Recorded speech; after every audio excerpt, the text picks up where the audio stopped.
So there's nothing in our bill that requires the dismissal of a single teacher or a single principal. As Peggy knows, those decisions are always made locally. So if a principal chooses to keep on a teacher who gets an ineffective rating for 10 years in a row, they can. If a superintendent wants to keep a principal who's had an ineffective rating and we know from these evaluations is having little impact on student growth, they can choose to do that.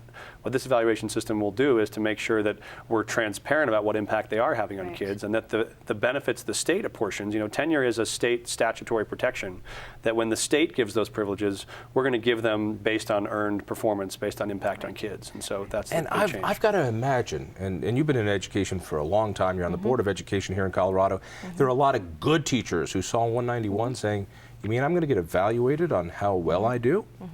Bring it on. That's what I want, because I have a sense in Colorado, a lot of good teachers are held back by a lot of mediocre teachers. Absolutely. I think probably Michael and I saw that and heard that same mantra from a lot of different teachers. It really elevates the status of the profession, quite honestly, because people are going to be able to go, look what I did in my classroom, I have facts and data to prove it, and I'm a better teacher, because of utilizing this data in my classroom.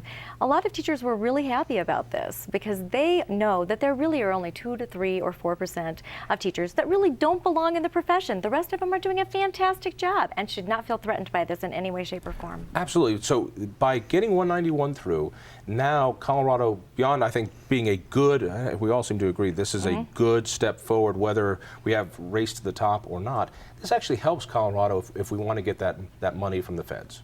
I think it does help our application, because 2 of the key components of the application are about what are you going to do to develop great teachers and leaders. This clearly does that. Another component is about what will you do to have a statewide impact on your education system, and legislation obviously has a statewide impact. So I think those 2 things, the reason why there have been some significant national attention is because I think this is fairly ambitious in the scope of national reform. You couldn't have passed this without the Republicans. Not at all. Did a majority of your party vote for it? In the Senate, yes. In the House, no. Okay. So but yeah, absolutely, the Republicans were great partners on this. Senator Spence was my co-sponsor. She was fantastic. Nancy Spence has always been a leader on educational issues. Were there any Republicans who voted against this? No, not one. We've been waiting for this for a long time, and really applaud again, Mike Johnston and the other Democrats that were brave enough to step out and say this is not about adults anymore. It's really about the kids. How odd is it that when our team had the House, the Senate, and the governor's office, this didn't happen? And this is a tiny, tiny little reform on how you evaluate teachers. It's not the end of the world. It's a tiny reform. Right. They have all the control, and now it happens. What does it say about our side? That's a really good question. Are we just not brave enough, or did we not have the creative ideas and the energy to do it back then? So I don't know. I'm really glad that it's done. Okay. So. I think one thing that has changed is, under Peggy's leadership in the state board and the governor and others, is we've made some significant improvements that this wouldn't have been possible 5 years ago. So we now have the Colorado Growth Model. Without the Colorado Growth Model, you couldn't do this, because if we were just evaluating a teacher based on their absolute CSAP scores of their kids, teachers in low-income neighborhoods with kids that came in behind grade level would be discriminated against. So this is only made possible by a lot of the reforms that have come over the last decade, which said, okay, now we can fairly measure just how much a student improves, not where they come to you. Okay. Exactly. Now let's bring it back to race to the top. Right. Now there's another element to race to the top, which is what's called a Common Core. What is Common Core? Use language I can understand. All What right. are we talking about? Right. Common Core standards are basically coming back and saying, and right now, it sounds pretty innocuous. It's only math, it's only reading and language. It's those things that we can agree on. Certainly we can teach, agree on how we teach kids how to read. In order to get the money from the feds, you must agree we, the state, you on the State Board of Education, must agree to use Common Core standards. And those Common Core standards are what? The Common Core standards are being written right now, and that's the thing, John, is that nobody knows exactly what they are. They're supposed to be released in June, and it's really, to me, almost like a banker coming in to say, I've got this great loan for you, John. Don't worry about the terms of the loan, don't worry about the money, just sign that on the dotted line and we'll figure all that out later. Because it's really one of those things where if you love and you like national health care, you're going to love Common Core standards. There are unwritten things in there that nobody knows about, and they can change at any moment, at any time. And the question is that who is going to be responsible? To whom are we going to be accountable? If the federal government is in charge of our standards and our assessments, what does that eventually drive? Curriculum.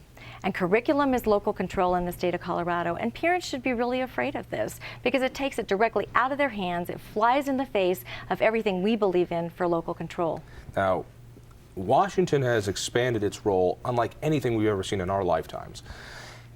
And now when we do business with Washington, whenever we get a dollar from Washington, whether it's to build a road, a bridge, to do anything else, along come a whole group of regulations. I remember on my days at RTD that if we bought a bus and there was a dollar that came from the federal government, the bus had to match certain weird standards from Altoona, Pennsylvania. Why? I don't know, but that's what, and so it got very expensive.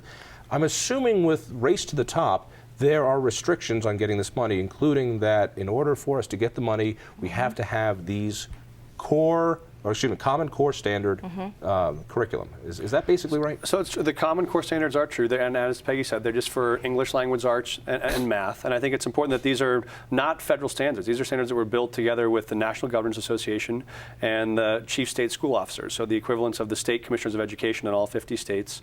48 states out of 50 voluntarily signed on. And what they're saying is, we believe we can come to some common agreements about what it means to be able to read, write, and do math in the 3rd or 4th or 5th grade. I think that's a reasonable step for us to take. The most globalized asset right now is knowledge. Don't we already have that here in Colorado with the CSAP program? We do. So the difference would be, the CSAP is the equivalent of if you had the ACT in 50 different states and 50 different versions, and we had the kids in Colorado only take the ACT, the Colorado version, and they had them try to apply to college in Iowa where they had a different system. I mean, right now the CSAP is only given in the state of Colorado, and it's not transferable to any other state in the country. So we can't tell how our kids are doing in relation to kids in Massachusetts or Mississippi or Virginia, because it's only a state-based assessment. That also means we only have state-based tools to support teachers. It would be like Windows having to operate 50 different operating systems in 50 different states. It's just now Mike's young enough that when he went to school, he was still playing on Xbox. But when I went to school, television was in black and white, and I remember taking standardized tests like McGraw-Hill test or the Iowa Basic Skills test. I mean, and this was the thing the nuns would put out, and your little Scantron test, and we hated it.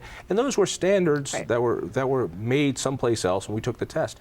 What's wrong with having, instead of Colorado or even your local school district come up with, here's what you need to know, why not do what Mike says and have a standard that says, listen, we can compare apples to apples across the entire country because here's the standard, here's the test we're going to use. Right. Well, here's the problem with that, John. And actually, there were 4 states that didn't sign on in the beginning. It was Alaska, Texas, Vermont, and I believe it was North Dakota that did not sign on. Yeah, but those are all crazy states. I know. Those are crazy states. And currently, we only have 38 states that are actually applying for Race to the Top Round 2. So out of those 38 states, Colorado is one of them that is going to apply. I don't have any problem, please note this, with us getting our money back from the federal government. Okay, that's not a problem. But the issue is when it comes to Common Core in the state of Colorado is that we need to have more control over what our kids know and be able to do, because it's, first of all, in our Constitution, in the Colorado Constitution, and second of all, I don't know if you've been to the post office lately, but I don't think the federal government runs anything very well or... Oh, don't worry. Yeah, they're not great at the post office, but when it comes to health care, they're going to get it right. All right. Absolutely. Well, so go back to Common Core.